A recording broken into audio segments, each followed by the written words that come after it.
Entrepreneurial Edge is brought to you by Business Banking from FNB, because small ideas can lead to big business. FNB, how can we help you?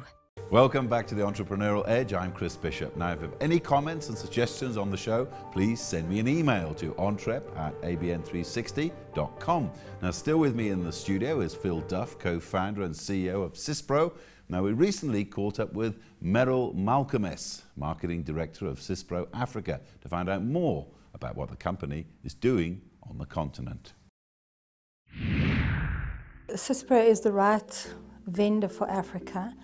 It is a South African-based company which exports, but we have an ecosystem. We've always viewed Syspro as a team, and that starts within the building, very much started by the culture of Phil Duff. Almost a family culture, and we have an ecosystem of over 500 people who support the product, and then our users become part of the ecosystem as well. We have 35,000 people through Africa who turn on Syspro every day, so we are a very large family or team, and we also believe that to cut costs, that we can create online forums where people can talk to each other and try to reduce the cost of ownership of technology. So it's very much a now possibility into Africa as well to extend these capabilities, and we're seeing with the rise of technology ownership in the simple supply chain, these people can now be empowered and taught about sophisticated things that previously were not accessible. And this is having a lot of success in Africa. It's an amazingly entrepreneurial drive that we're finding when we install software, that people are empowering themselves and actually using the technologies in the smallest villages. And even we're seeing the gogos in their little villages now being able to manage their grandchildren better because they're now empowered with a cell phone, which I think is rather fun.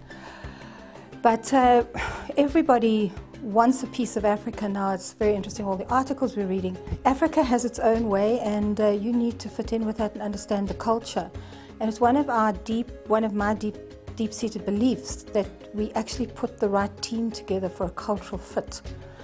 And if we do a big project into Africa, we move the people up there that will actually live there and become part of the whole system. We recently did the Mopani mine, which is a great success. Danny Callow is a great chief executive, and he insisted on empowering the local suppliers, and he's down to a very small percentage of import into Zambia, and the rest is local suppliers who he's empowered through asking us to put our technologies into internet cafes and do the right training so that everybody has an opportunity to quote for the business and be part of quite a sophisticated ecosystem. A school was also, the school needs were also installed, and a hospital. So it's an extremely exciting installation where we see stakeholders, we see shareholders in a FTSE 100 company, all being part of a great installation and a mine. It's a copper mine in Zambia, Mopani. I don't see challenges, I only see opportunities. Lovely people to work with, the local people are very keen to learn. We are going to set up a couple of colleges through Africa to empower people more, but we find actually a very high level of adoption, and we try to keep things simple for people that are first-time users. However, very quickly these become very, very sophisticated sites. So I think that Africa is only opportunity. Well, there's your Africa Director, Ms. Malcolmes. Now, a lot of companies have struggled. Africa is often seen, the continent, as a hard market to crack. Yeah. How do you think you're going to get into it?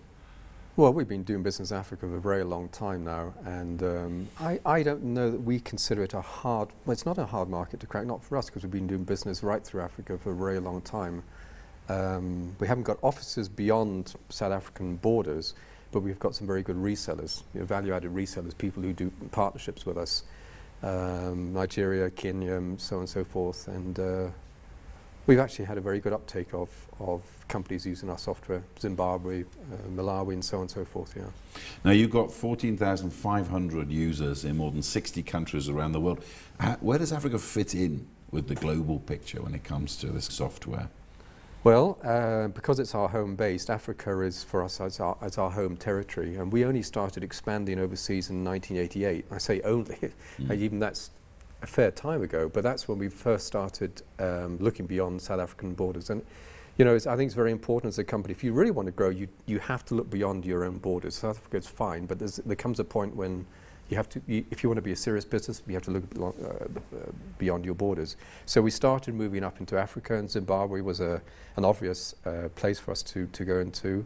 And then once we got into Africa, we started looking at overseas. In Australia, we got involved in 1989, and around the same time we got involved in Los Angeles with a couple of guys who wanted to start selling our software, and that's how we grew sort of organically around the world. What about the Australian market? You did mention that in some of the papers you sent to me, that it was an interesting market for you guys. Why was that? Well, because it's a diverse market. You see, South Africa is a fairly well-known, for us now, it's a fairly well-known market. We understand the market, we understand the dynamics and how the culture of the company. But Australia, well, the Australian office also manages the whole of Southeast Asia. That's a hugely diverse area of the planet. And they have different requirements. So in Australia, it tends to be more into distribution rather than manufacturing. Southeast Asia is manufacturing. So the requirements on us as a software vendor differ. And then you go into places like China, which that's a difficult place to crack. That is seriously complicated because of the government legislation and who you do partners with. Yet we still got some sites there, and we're starting to grow there. But those are difficult countries to crack. How lucrative is that market in China, you think, from what you're... Well, it has the potential to be absolutely huge. But it is a very difficult one. They're quite parochial. Government tends to favour local Chinese software houses, so it becomes very complicated to get inroads. We've been successful going in with multinationals because they prefer a thoroughbred product. And products stood the test of time. It's got some legs. We've been around 34 years, so we're likely to be around for another 34 years. So multinationals has been our way of getting into China. And what about your penetration of the market? I mean, how big size of the world market would you say doesn't even still uses ledgers and pencils? You know, doesn't even use your kind of software? Well, it's surprising actually. We to this day, I mean, we're in the 21st century, and we still come across customers running decent-sized businesses running on Excel or a Microsoft Access database, and we think, how on earth do they survive? Well, the answer is they don't survive. And it takes a while for someone like the CEO of a company to wake up the fact that the whole thing is creaking and seriously needs some massaging. And that's when they start going out to tender. And I'm still surprised how many companies run on this sort of rather archaic way. Having said that, we now come across quite a lot of companies who are on their third or fourth iteration of some ERP or some manufacturing package. And you probably think, third or fourth, why are they changing? Well, because they haven't chosen wisely, and they've gone through this iteration of going through some implementation, and it's failed miserably, and there are some very classic implementations that failed spectacularly in South Africa. And so when someone says, some bright spark, the CEO says, hang on, we've spent billions on this thing, we haven't got anywhere, it's failed, we need to revisit, we need to find a vendor who will take us through and get us through to the next phase. So we do find we still have those legacy, those proprietary bits of software that we're changing, and we're still changing sites that have been through a 3 or 4 iterative process of changing their software. Now, from a distance, it would look that you know, you've had a dream run, 34 years, 70 million in revenue, growth all over the world, cracking the Chinese market. But I mean, what have been the biggest problems that you've faced in business along the way? What are the biggest problems? Has to be the biggest one, has to be, I suppose, when we started in 1978, South Africa wasn't exactly the most popular country in the world. So for us to sell around other parts of the world was a challenge. There was little or no help from the South African government, and to this day we have no help from the DTI, but we haven't held a hand up either, but to be honest, but we've got no help from any funding or any quarter.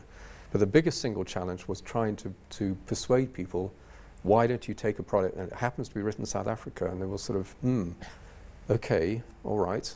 And I suppose for a lot of hard work, we really pushed, and we were tenacious about it. We kept wanting things to happen. We found some very good partners around the world who would run with us. And but that was the biggest single challenge. The other challenge, I suppose, looking back over a long time, was the singular lack of help from anybody. back in the days when computers were really a foreign entity and they were a very big risk. So I remember going to a bank in the very early days and saying, look, why don't you lend us, say, 100,000 rand? We want to buy our first computer. And you remember I told the story about Hippo. Okay.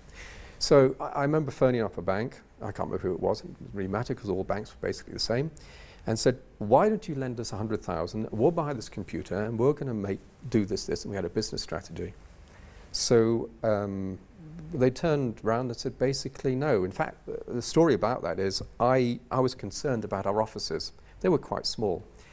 And so there's a little bit of a story here, which is what not to do, by the way, to try and get funding. This is what not to do. So you have a small office and you think, if I'm going to get the bank to come in to see me, he's going to look at the offices. Why would I want to do business with you? You only got 4 people. So I knew the guy next door. And I said to Asher, who's a very good friend of ours at the time, and he ran a consumer electronics firm, can I use your offices? I'm going to phone the bank manager. He can come to your offices and we'll sort of pretend that these are my offices. And that's exactly what he did. So we turned all his photographs of his family, we put them down, put my photograph into his nice big plush office. The appointed day came and the bank manager arrived and he was shown in by Asher, this chap, into what was purportedly supposed to be my office. And this guy is looking around and looking at my office saying, this is a very nice office, but I don't understand, Mr. Duff. I thought you wanted a computer. Yes, we do. But you're a software house, aren't you? Yes. Well, why does it say consumer electronics on the door outside? And I sort of, the game was up. The game literally was up. I was thinking out of a movie. He sort of stood up, gave me a very bad sign, and walked out the door. Times were tough because the banks, they just didn't want to know you. Did you want to pack it up then, that time?